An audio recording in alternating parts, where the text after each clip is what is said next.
बिस्मिल्लाहिर्रहमानिर्रहीम। आज हम वो टॉपिक्स जस्टिस ऑफ पीस के हर वो सूरत हाल, सिचुएशन, इवेंचुअलिटी जो पहले लेक्चर्स में डिस्कस नहीं हुई और जो वकला साहबान और आम लोगों को आए रोज़ दरपेश होती है, वो तमाम सूरत हाल हम इंशाल्लाह एट लेंथ डिस्कस करेंगे।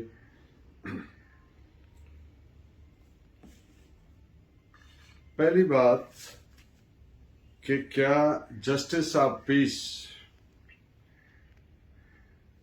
पुलिस को ये डायरेक्शन दे सकता है कि कोई कब्जा जमीन पे करवाएं या ना करवाएं, पर्टेनिंग टू पोजेशन, लेने का या देने का? The answer is no.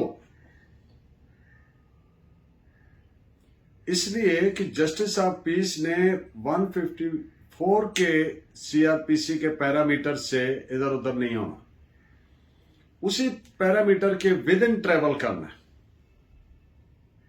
और आप जानते हैं कि पुलिस के पास फैमिली मैटर्स हो या प्रॉपर्टी के मामलात हो, कोई इख्तियार नहीं है सिवाय सेक्शन 145 के कि अगर कोई डिस्प्यूट पर्टेनिंग टू लैंड और प्रॉपर्टी और बिल्डिंग है और उसमें ब्रीच ऑफ पीस का एप्रीहेंशन है, तो उस लिमिटेड हद तक पुलिस के पास इख्तियार है कि वो उसको अवॉइड करे, ब्रीच ऑफ पीस को। इस पे केस लॉ रिपोर्टेड है, वो आप नोट फरमा लीजिए। That is 2007 Pakistan criminal law journal, page है 124।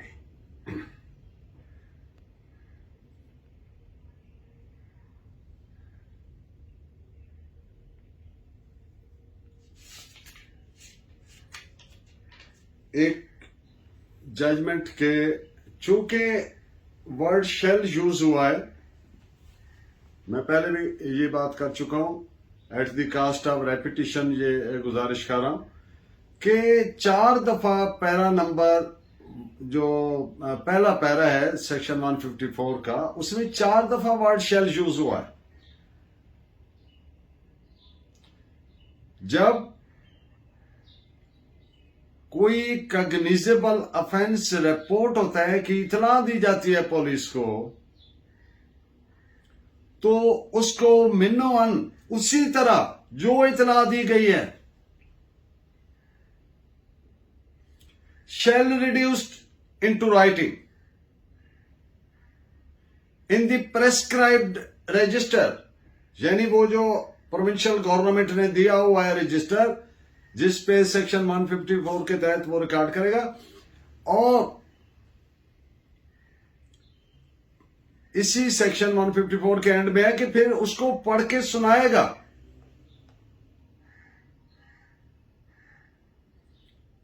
टू एंश्योर हिम कि ये वही है जो आपने, इसमें जेर जबर कामा पेश एक लफ्ज न घटा सकता है पुलिस वाला, न बढ़ा सकता है।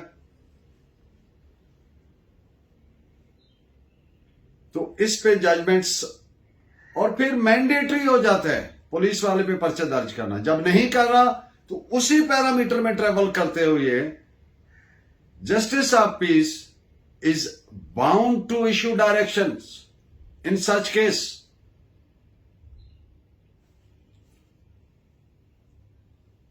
आप नोट फरमाइए केस लॉ इस पे, PND 2014 Islamabad, page 71, and 2007 Pakistan criminal law journal, page 145, and 2013 YLR, page 325.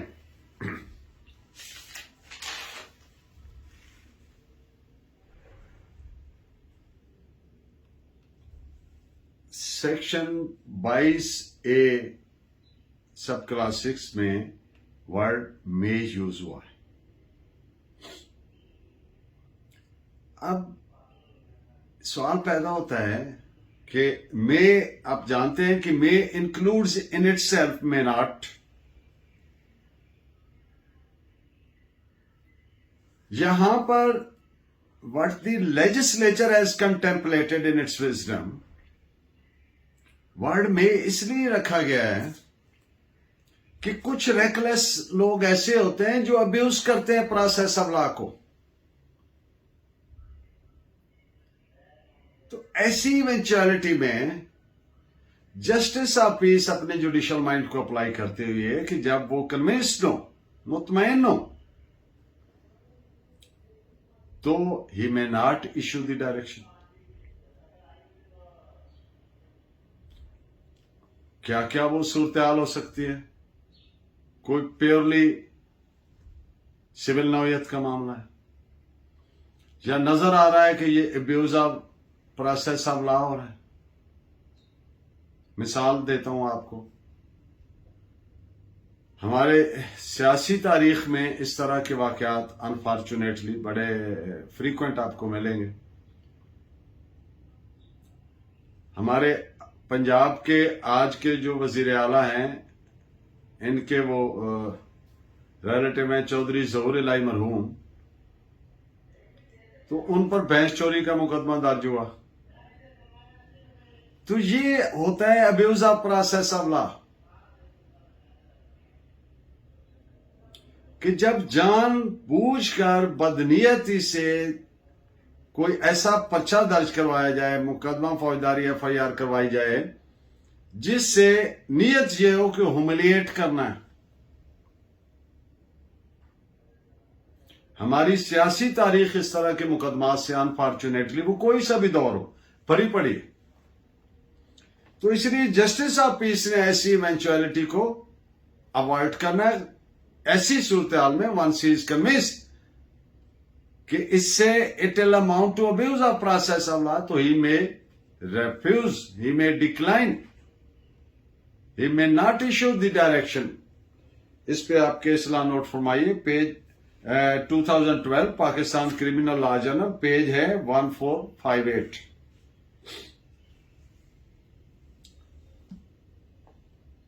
जो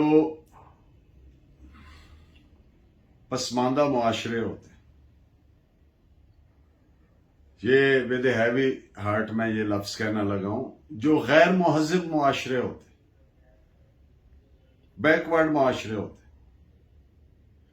जहां पे लिटरेसी रेट कम होता है, नाखानदगी होती, वहां पर ये बड़ा कॉमन फेनोमेना है जिसको पुलिस एनकाउंटर्स कहते हैं, फेक पुलिस एनकाउंटर। तो जब कोई ऐसा मामला रिपोर्ट हो और पुलिस तो जाहिर है जिसके खिलाफ पर्चा दर्ज करवाना है वो उसी पर इल्जाम है, फिर भी प्रोसीजर तो वही अडॉप्ट करना है, पहले पुलिस के पास जाना है कि जी ये जाली पुलिस मुकाबला हुआ है, ये पर्चा दर्ज करें। और अगर नहीं हुआ, जो कि अक्सर नहीं होता, तो फिर जस्टिस ऑफ पीस ऐसी सूरत में क्या उनको हुक्म दे सकते हैं?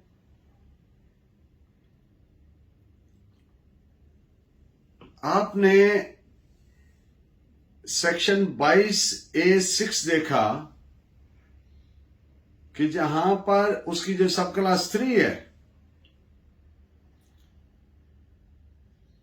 कि कब जस्टिस ऑफ पीस में इश्यू डायरेक्शन, उसमें सब क्लास 3 में when police officer fails, neglects, fails और एक्सेसेस, तजावज करता है,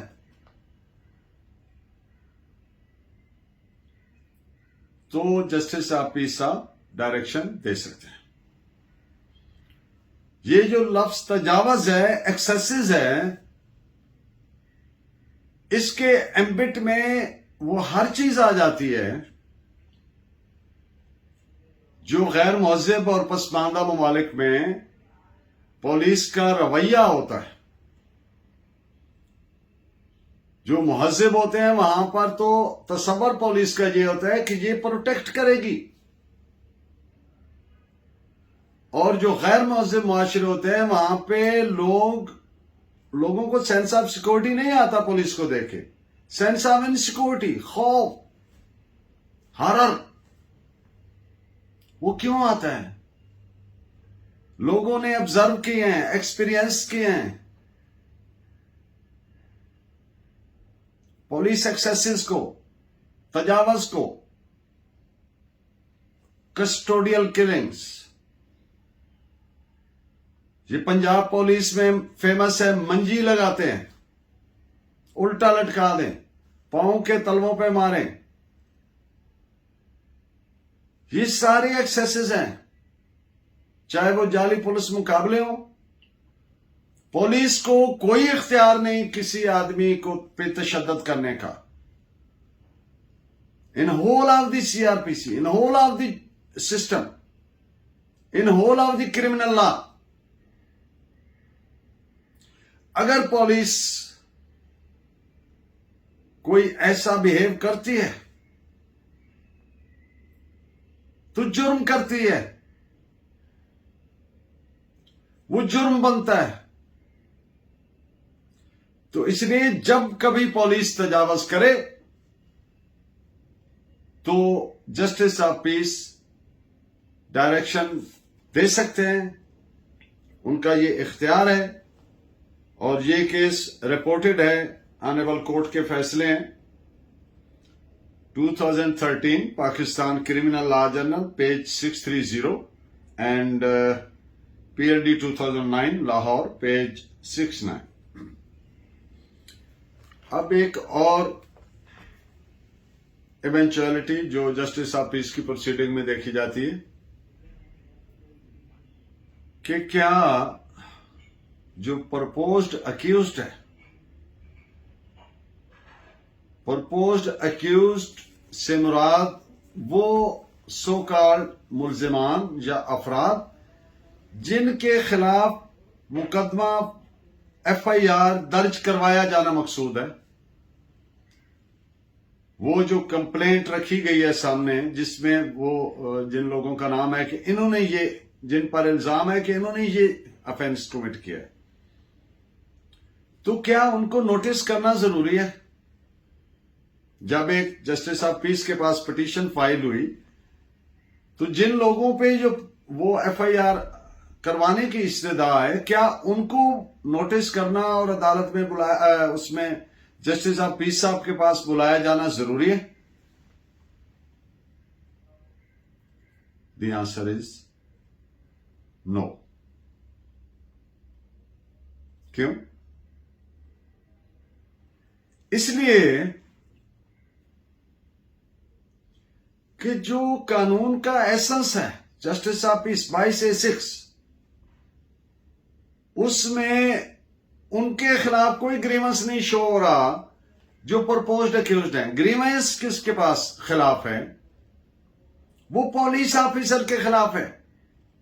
और वो क्या ग्रीवेंस है कि ये देखें, पुलिस वाले की अंडर सेक्शन 154 ये ड्यूटी बनती है और वो ये नहीं कर रहा है। और जस्टिस ऑफ पीस साहब का सिर्फ इतना इख्तियार है कि वो देखें कि ड्यूटी कैसे बनती है कानून के तहत। अगर बनती है तो पुलिस वाले को डायरेक्शन देनी है। यहां पे जो प्रपोज्ड अक्यूज्ड हैं in this scheme of thing they figure nowhere, इसलिए उनको नोटिस करने की कतई कोई लीगल नेसेसिटी रिक्वायरमेंट नहीं है। इस पॉइंट पे आप केस लॉ नोट फरमाइए। 2011 Pakistan criminal law journal page 913। Justice of peace साहब के पास again at the cost of repetition मैं ये अर्ज कर दूं, कोई इख्तियार नहीं है कि वो कचहरी लगा लें टू डिटरमिन और ascertain the veracity or credence of the information, not at all। क्योंकि सेक्शन 154 में कहीं ये नहीं लिखा गया कि वो देखें कि एक्चुअल कमीशन ऑफ ऑफेंस हुआ है कि नहीं।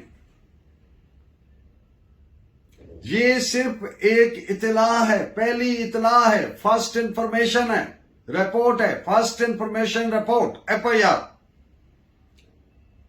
ये पहली इतला है कि ये जुर्म हो गया।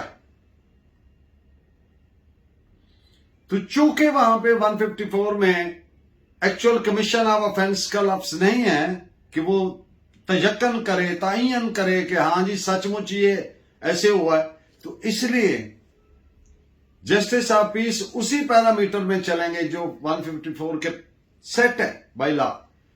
तो इसलिए वो इसमें कोई इंक्वायरी नहीं कर सकते। इसका ये नहीं है अगर कोई ऐसी प्रोसीडिंग होती है कि हाँ जी बुलाएं, हाँ जी हुआ है नहीं हुआ है आप बताएं, नॉट एट ऑल। सिर्फ उस कंप्लेंट को देखें, दरखास्त को देखें कि आया इस दरखास्त के कंटेंट से कॉग्निजेबल ऑफेंस होना नजर आता है on the face of it, prima facie, बादियों नजर में बजाहिर। तो फिर वो डायरेक्शन दे एसएचओ को कि मुकदमा दर्ज करे। इस पे आप केस लॉ नोट फरमाइए, दैट इज 2008 YLR पेज 1341।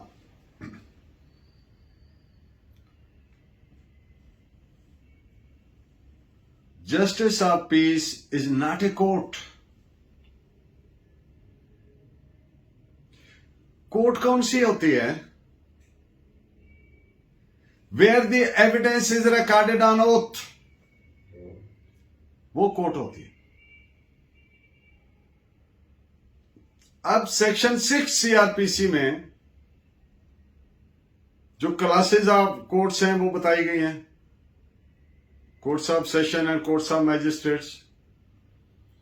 और फिर सेक्शन 28 और 29 सीआरपीसी में ये बताया गया है कि कौन से ऑफेंसेस कौन सी court सुनेंगी।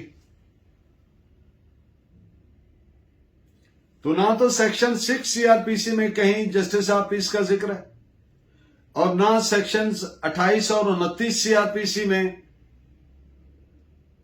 Justice of peace figures anywhere. अब हमारे कॉन्स्टिट्यूशन में article 173, 175 sub class 3 envisages, provides separation of executive from judiciary. तो कॉन्स्टिट्यूशन आप जानते हैं कि is always supreme law, is always taken as supreme law of the land. और ये जो बाकी लॉज हैं PPC, CrPC, CPC, whatever, so on and so forth, these are called as subordinate legislation. तो subordinate legislation vis-a-vis the supreme law of the land, that is the Constitution of Pakistan 1973, तो दोनों ऐसे होंगे तो कौन सा prevail करेगा? Constitution prevail करेगा। तो इसलिए अगर ये उधर मिलिटेट करेगा तो फिर इसका अपना होना खतरे में पड़ जाएगा। इस पे सुप्रीम कोर्ट का बड़ा मारूफ एक फैसला है, वो आप नोट फरमाइए, मैं उसकी चंद लाइनें पढ़ भी देता हूं। Judicial officer, constitutional mandate of separation of judiciary from the executive as enshrined in Article 175 subclass 3 of the Constitution of Islamic Republic of Pakistan 1973, is that eventuality of justice of peace in investigation and other police functions.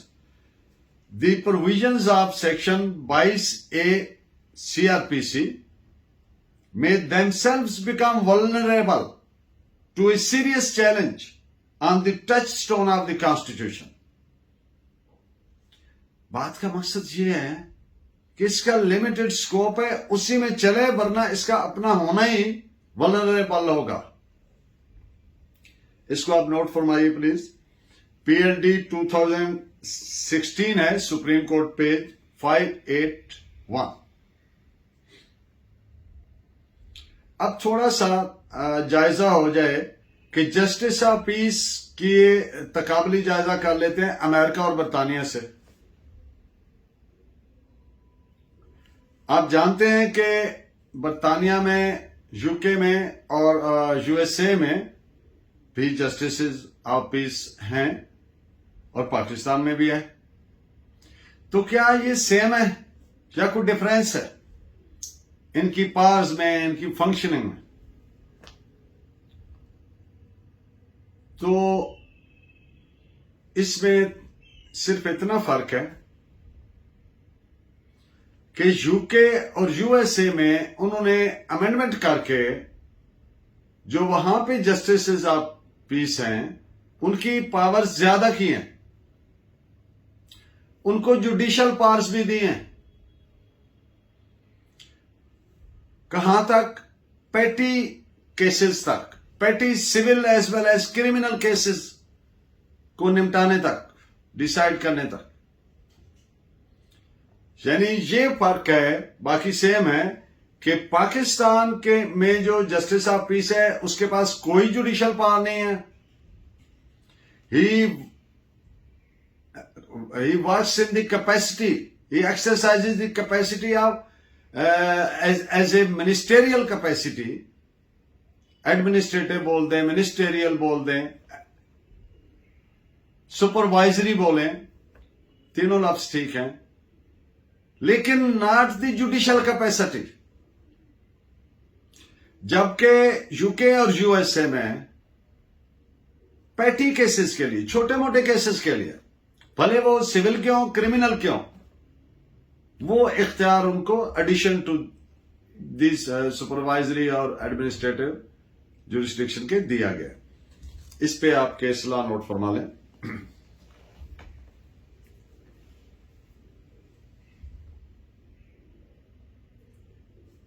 PLD 2005 Lahore, page 470।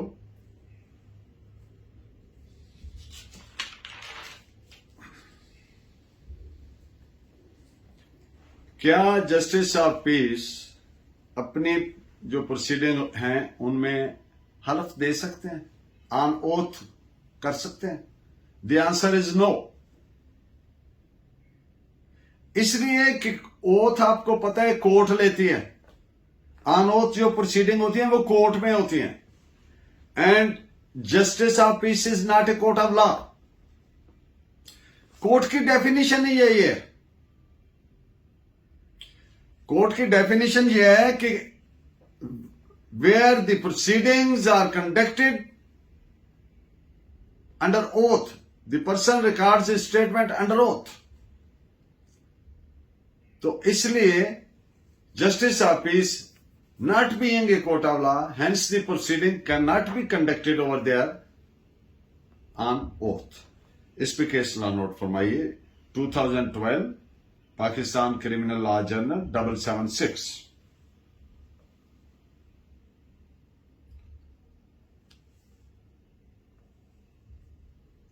Section 154 जो है, इसके शुरू से लेकर and तक जो language used है,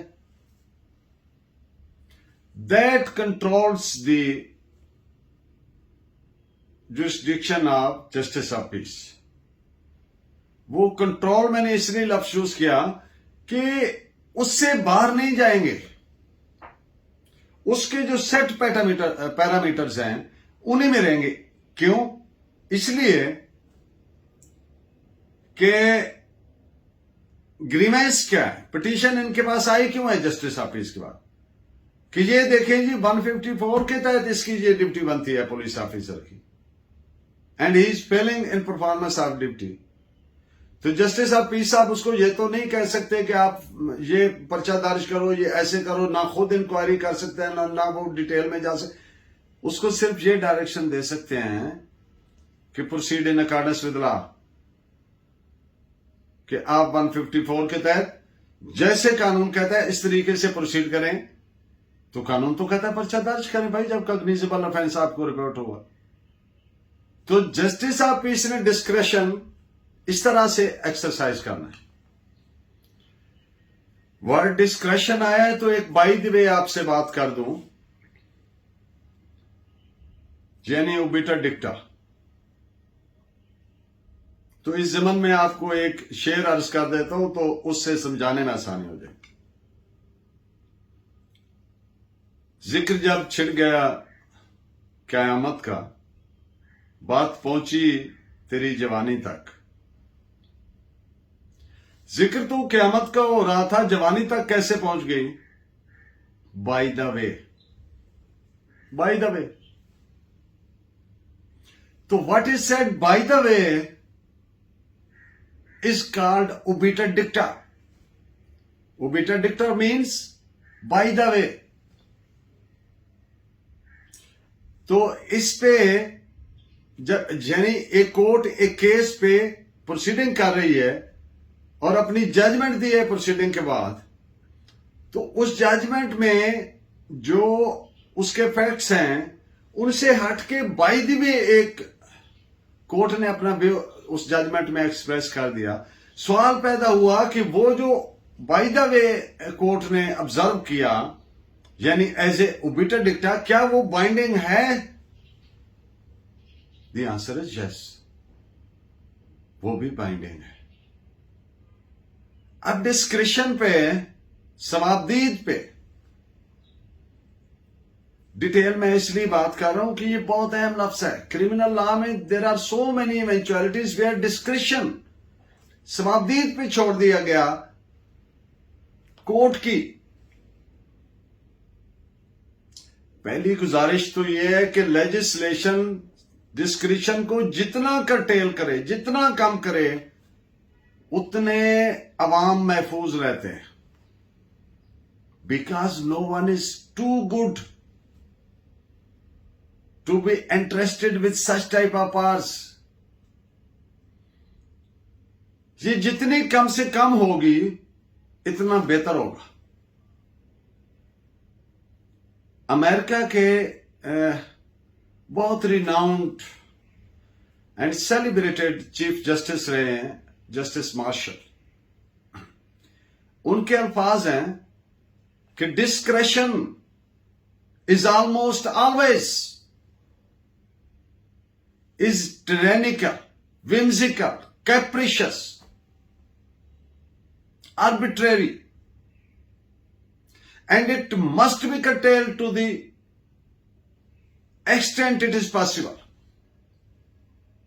तो इसलिए जस्टिस ऑफ पीस की जो डिस्क्रिशन है उसको सिर्फ 154 के एम्बिट में रहना चाहिए, इससे बाहर नहीं जाना चाहिए। ये केस आप नोट फरमाइए, 2016 YLR पेज 1441।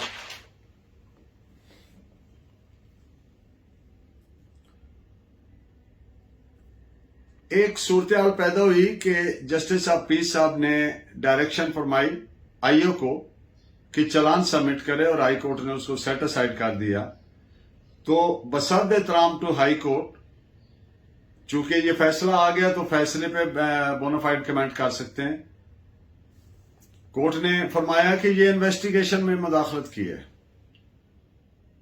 तो हमारा व्यू ये है कि 14 दिन के अंदर चालान सबमिट करना पुलिस वाले की स्टैट्यूटरी ड्यूटी है, स्टैट्यूट ने प्रोवाइड किया है। और जस्टिस ऑफ पीस ने उसको कहा है, डायरेक्शन दी है कि ये तुम इसके तहत पाबंद हो and you are failing in performance of duty. तो इसलिए जो जस्टिस ऑफ पीस साहब का फैसला था डायरेक्शन देने का, वो दुरुस्त था, और जो हाई कोर्ट ने सेट असाइड किया वो गलत फैसला था। इसको आप नोट फरमाइए। 2016 Pakistan criminal law journal, page है 771, AJ&K, Azad Jammu and Kashmir. ये पहले भी एक दफा मैंने गुजारिश की थी, लेकिन रिपीट कर दूं क्योंकि ये 2020 का केस ला है कि रेवेन्यू अथॉरिटी या किसी दीगर अथॉरिटी को डायरेक्शन देने का इख्तियार नहीं है जस्टिस ऑफ पीस के, सिवाय पुलिस के। वहां पे वर्ड पुलिस है। तो इस पे 2020 PLD 2020 सिंध पेज 554 है। जस्टिस ऑफ पीस अपनी पास डेलीगेट नहीं कर सकता किसी जुडिशियल मैजिस्ट्रेट को कि आप ये डिस्पोज ऑफ करें, ये निपटा दें, इसलिए कि इसके लिए एंट्रस्टमेंट के लिए, विड्रॉल के लिए ऑलरेडी सीआरपीसी में स्टैट्यूटरी स्पेसिफिक प्रोविजंस मौजूद हैं। तो when something is provided by law तो वो वैसे ही करनी है या नहीं करनी, ये किसी तौर से जस्टिस ऑफ पीस का इख्तियार नहीं है। उसका इख्तियार सिर्फ पुलिस को देना है तब डायरेक्शन जब वो अपनी ड्यूटी नहीं कर पा रहा, सही तरह से नेग्लेक्ट कर रहा है, तजावज कर रहा है। तो इस पे केस ला, दो केस ला नोट फरमाइए। 2007 Pakistan criminal law journal page 260 and 2017 Pakistan criminal law journal page 549।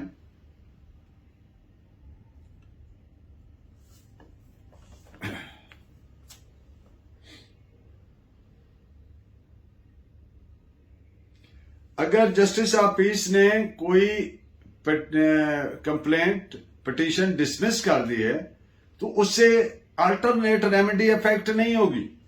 जैसे एसएचओ ने पर्चा नहीं दिया तो इस्तिगासा हो सकता है, इसी तौर से अगर जस्टिस ऑफ पीस ने डिसमिस कर दिए पिटीशन, डिक्लाइन फरमाए, तो अल्टरनेट रेमेडी इंटैक्ट रहेगी, अफेक्ट नहीं होगी, खत्म नहीं होगी, वो मौजूद रहेगी। इस पे केस ला नोट फरमाइए। 2013 Pakistan criminal law journal page 117।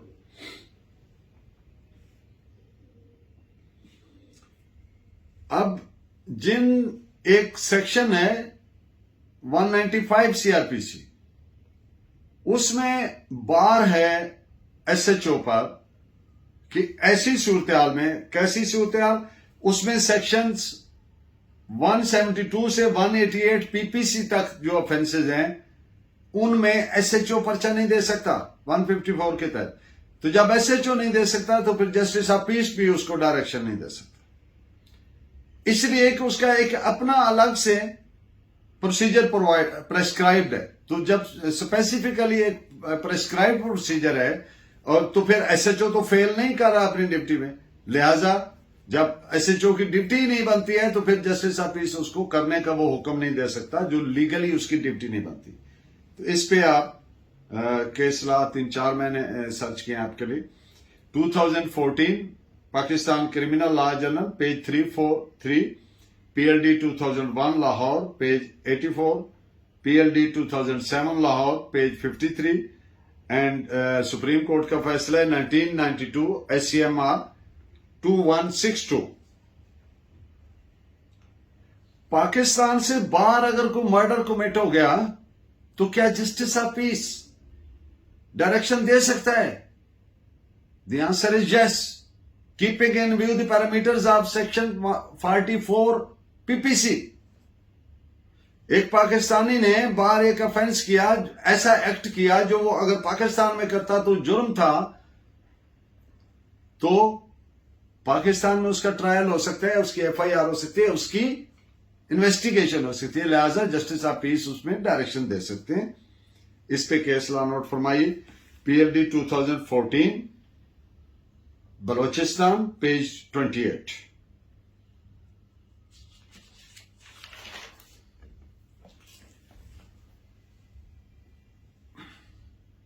कोई टार्शस एक्ट है, कोई ऐसा एक्ट है which falls with in the ambit of law of torts, तो उस पर डायरेक्शन नहीं दे सकते जस्टिस ऑफ पीस साहब, क्योंकि उसके लिए स्पेसिफिक रेमेडी मौजूद है और उसमें एसएचओ की ड्यूटी नहीं है। कोई सड़क पे गड़ा है, वहां पे किसी का गाड़ी का नुकसान हो गया या कोई उस गड़े की वजह से हो गया, तो it falls with in the ambit of law of tort, तो डैमेजेस सूट उसका रास्ता है, लीगल रेमेडी है कि सूट फॉर डैमेजेस फाइल करें जो कंसर्न्ड है उसका। तो इस पे आप नोट फरमाइए। 2019 Pakistan criminal law journal page 567।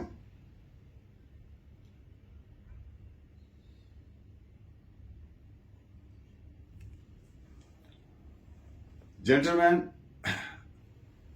Hope के मेरा लेक्चर आपके लिए बेनिफिशियल रहेगा।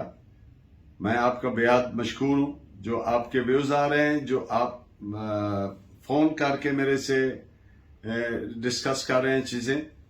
तो कीप वॉचिंग, अल्लाह ने गिबान, see you soon in the next lecture. Thank you very much.